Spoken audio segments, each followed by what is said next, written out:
I know it's a change of camera. Again, the bed's still there. Probably not going to go away anytime soon. London Spitfire, a team that has gone through 3 different directions. Oh my god, what team has gone through 3 different directions over the course of the Overwatch League? Name me another team. Well, maybe there's a couple actually saying that. Valiant, for example.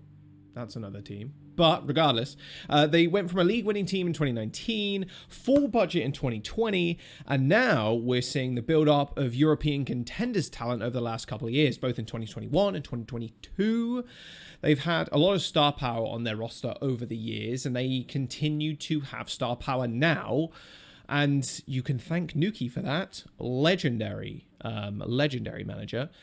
And they've added Shax and Poco to their roster.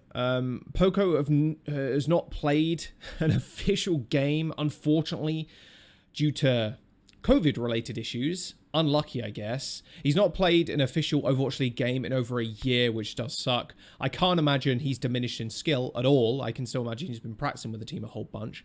And the team overall looks very good and looks way stronger than their 2021 variant. Finally, the Overwatch League pipeline, or the Overwatch esports pipeline, is working to its full effect in a couple of teams, Spitfire being the main one. And it's a relief, honestly. It's been set in line for so long, and actually seeing a lot of players make it to the Overwatch League through that pipeline, like a lot of casters did, weirdly enough. That's just how pipeline should work, especially in different franchised esports scenes. But that's another topic, isn't it? Scoring some crazy up-and-comers and placing them alongside veteran players, it's always a good thing. And London Spitfire have done that this year, again. Okay, we'll start with the DPS. I don't think Shax needs to be talked about a whole lot. His Tracer play has been amazing over the years. In fact, his Reaper play also pretty good too. That one clip still stands out in my head. I believe it was Kilios casting. It's the 6k with the Death Blossom. Not something you usually see in pro play. But yeah, Tracer and Reaper pretty damn good. He's a very self-sufficient Tracer player, meaning he doesn't need a whole lot of support. And he might not get that in an Overwatch 2, considering there's one less tank to kind of die with. Although he is a dive, not die. Well, I mean, maybe you would die in the backline, but if you're Shax, more often than not, you're going to be killing the enemy backline. Although he is a solo superstar and very much likes to play his own game, I do think it will work with Overwatch 2, like I said, and it being quite a new game, although the pros currently do have access to the game, so not sure if Tracer is meta. Maybe. But in my head, I think they will be. The less peel for the backline and Shax being able to do the dirty work for a lot of his team. So I think Shax doesn't really need to be touched on a whole lot. And I think his Tracer play is going to continue to be exceptional with the empowerment of DPS in Overwatch 2. Sparker, let's talk about him real quick. Long-range hit scan player. That will struggle, I think, against some of the mainstay hit scans. And especially a lot of the hit scans that are coming in, like proper, like he's going to struggle a little bit. Maybe the meta favors him. We'll have to wait and see. They did pick up a 3rd DPS, which we'll cover in a minute. But in the metas that I think will crop up, dive at this point, and I would say double sniper, but it got revealed the other day that Doomfist is now a tank. So I don't think double sniper is really going to be that effective anymore, because Doomfist, I can imagine he's going to keep a lot of his mobility, is going to be able to get into the backline very quickly and disrupt the snipers. So I'm kind of scratching that one from the record. Dive right now, in my mind, is going to be the strongest kind of composition. Without getting my hands on the game and knowing the scrims and whatnot, I don't know, but that's what I'm theorizing now.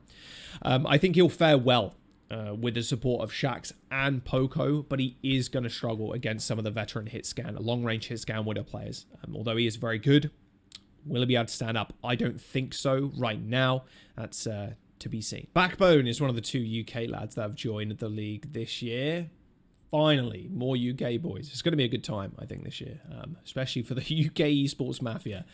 He seems to have a wide hero pool, which is great. You need that going into Overwatch 2 with the amount of heroes that are potentially going to be released. Of course, we have Soldier, and he plays a lot of his heroes moderately well. I wouldn't say he's like a super flashy, crazy player like Proper is, and I think a lot of people are going to be comparing a lot of DPS or new DPS to Proper, so keep that in mind. And I don't think anybody's going to look as good as Proper coming into the league. But he's played, from what I've seen, he's played Widow, Doom, who's now a tank, Torp, Hanzo, Mei, Soldier 76. And having someone that is versatile is going to be an important thing, and Spitfire kind of needs that to round out their DPS. They have Shax, who can play Tracer at an exceptional level. They have Sparko, who can play the Widowmaker and the different snipers like Ash and whatnot.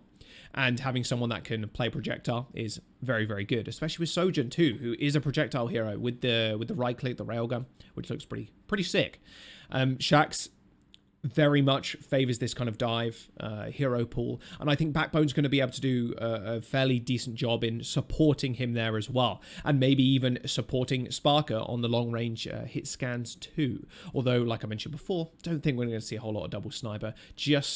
Just going on the fact that Doomfist is now a tank. I never felt that'll impact too much, but I got a feeling he might be a little bit overpowered. Moving Doomfist to a tank, someone that used to be able to just one-shot with a punch, is going to be a little bit wild. But I think Backbone's good. He is going to suffer the same fate as Sparker, though. He is going to struggle, I feel. But it remains to be seen how this new game is going to actually impact the league and a lot of the DPS players. All the roles are changing in some way, so it could be a good, fresh start for him. We'll have to wait and see. Let's talk about the tanks. Hardy and Poco are teaming up this year for 2022. It's going to be great. But Poco not played in an entire year due to different visa issues and travel issues and just, you know, the corona hitting everybody. Unlucky. Hardy has been okay, I'd say. I wouldn't say Hardy, again, has been someone that blows people out of the water, but it's only up from here, right? I mean, that's what a lot of Spitfire fans are saying. And I do think, like I said before, and I will reiterate, this team is a lot stronger than the 2021 variant. I really like the addition of Poco, being able to play Diva and a lot of the off tanks. Of course, Hardy can cover a lot of the main tanks, which is going to be great. And I actually hope he gets to see play this season. I can't imagine his skill would have diminished a whole much, like too much at all. I don't know. I don't know how much he was scrimming with the team last year. It was a very iffy time for the Fusion, that is for sure. But having both of them covering both bases, the main tank and the off tank, is very, very, very, very, very, very, very good. And continuing this stretch with Hardy as well, I think is exceptional. And a lot of teams are continuing to do that this year. Over the last few years, we've seen teams jump in, gut the roster, maybe keep a couple of players, and then go again. I think this year is a year that a lot of teams are realizing that if we just kind of stick going and transitioning into a new game, we might be able to build up something a little bit more of a mainstay and just continue to build on the roster that they built maybe a year or two ago. Time will tell, of course. The tank role is completely up in the air at this point. We know Doomfist is going to be a tank.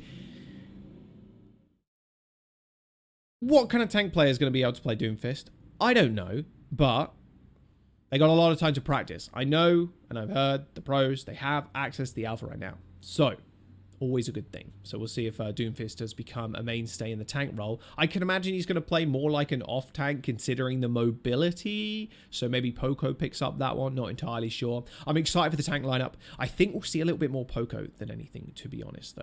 I think Hardy is definitely going to be a good contender for a lot of the main tank roles. But if Doomfist is crazy good or anything like that, or like Diva, for example, I think Poco is going to be in the roster more often than not. Now, the supports, they're both brand new to the league, which is exciting, but also worrying in the same vein, because I think supports might be a little bit weaker in Overwatch 2, considering there's a lot less peel for them from the off tanks. They could either be kind of weak, like I'm stating now, or they could be giga busted. Of course, we don't know yet, and that's to be seen, but they might be a little bit out of their depth if it is the former.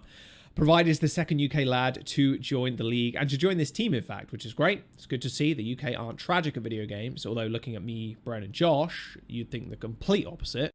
Now, Provide was actually set to play for the LA Valiant before the teams changed hands. There was let's be real, it was a little bit of a shit show. Yeah, there were some other reasons, but I'm not going to get into them now. There's also Admiral, who is from Hurricane, who's joined the league as well, which is awesome. Good to see Hurricane are being used as a feeder team for the Overwatch League team. Nuki, you legend. Which is good. The contenders pipeline is being used. Again, supports might be a little bit out of their depth if they're new. Veteran DPS, I got a feeling they're going to start snacking on some free supports, but we'll have to wait and see. I do think the support line can be very good, and I think Provide, being a player that has kind of not been in the league yet before, but was set to be in the league, is pretty promising, because he's clearly showed continual improvement over the year that he's not been in the league, and someone that people have a lot of faith in. So that's pretty good too. Admiral, I think he's pretty good. I've watched a lot of his VODs in Hurricane. I think he's a good he's not like a super standout player, but he's a good, solid support player, which is what you're going to need. You need your backline to be able to stand up to these vet DPS players. We'll have to see how support as a role ends up changing. Right, so I really like the team. I really do. I do think it's a better roster than last year, but my worry is, well, like with a lot of teams, with a lot of new players, are they going to be able to level up to the same extent as a lot of the veteran players that continue to be in the league? And you look at players that have been in the league for an age, some since the very beginning. I mean, you're looking at people like Fleder, of course.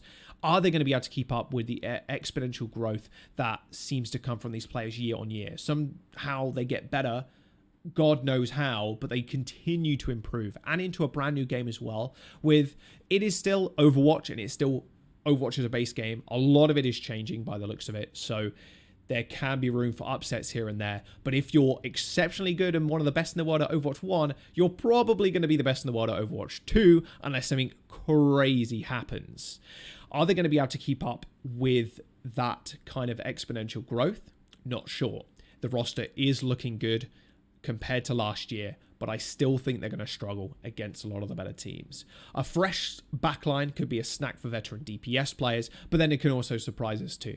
I haven't got crazy high hopes for the London Spitfire, but still, they could surprise some people. They're probably a mid to bottom tier team unless they go crazy, and I think the person that's going to make them go crazy is someone like Poco. Having him on the roster, a veteran tank player who's been around the league and the game for a long time, on one of the best teams, is exceptional for the London Spitfire.